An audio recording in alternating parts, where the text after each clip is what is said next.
தன் தந்தையை பார்ப்பதற்கு வீட்டிற்கு சென்றபோது மகளின் ஆடை சிறிது கவர்ச்சியாக இருந்துள்ளது. அதற்காக தன் மகளுக்கு எப்படி அறிவுரை கூறியுள்ளார் என்பதை அவரின் மகள் வெளியிட்டுள்ளார். நானும் எனது தங்கை லைலாவும் தந்தையின் அறைக்குச் சென்றோம். வழக்கம்போல் தந்தை கதவிற்கு பின்னால் ஒளிந்து கொண்டு எங்களை பயமுறுத்துவது போல் நின்றார். நாங்கள் உள்ளே சென்றவுடன் அவர் எங்களை உற்று பார்த்தார். எங்களை அருகில் அமர்த்திக் கொண்டு என் கண்களை நோக்கி நேராக பார்த்து, செல்ல மகளே, இந்த உலகில் மிக மதிப்புமிக்கதாக இறைவன் படைத்த அனைத்தும் மறைக்கப்பட்டவையாகவும் இன்னும் பெறுவதற்கு மிக கடினமாகவும் தான் உள்ளது.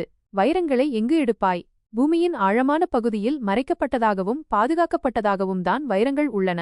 முத்துக்களை எங்கு எடுப்பாய்? கடலின் ஆழமான பகுதியில் அழகான சிப்பிக்குள் மறைக்கப்பட்டதாகவும் பாதுகாக்கப்பட்டதாகவும் தான் முத்துக்கள் உள்ளன. தங்கத்தை எங்கு எடுப்பாய்? சுரங்கத்தினுள்ளே அடுக்கடுக்கான பாறைகளுக்குள்ளே மறைக்கப்பட்ட நிலையில் அதை எடுப்பதற்கு நீ மிக கடினமாக உழைக்க வேண்டும். என்னை உற்று நோக்கியவராக, உன்னுடைய உடல் புனிதமானது. வைரங்கள் முத்துக்களை விட நீ புனிதமானவள். உன் உடலை முறையாக நீ மறைத்துக் கொள்ள வேண்டும். பெண்களின் உடலமைப்பு என்பது இறைவன் தந்த பொக்கிஷம். பொக்கிஷங்களை பொத்தி பாதுகாப்பதே அறிவார்ந்தவர் செயல். அதை விடுத்து பொக்கிஷம் உள்ள வீட்டை திறந்து போட்டால் பொறுக்கிகளால் உங்கள் பொக்கிஷம் சூறையாடத்தான் படும். பொக்கிஷமாய் போற்றி வளர்த்த தாய் தந்தைக்கு அழகு என்ற போர்வையில் அசிங்கத்தை பரிசளிக்காதீர்கள். நாகரீகம் என்ற போர்வையில் நாய்களுக்கு எலும்புத்துண்டு போடாதீர்கள்.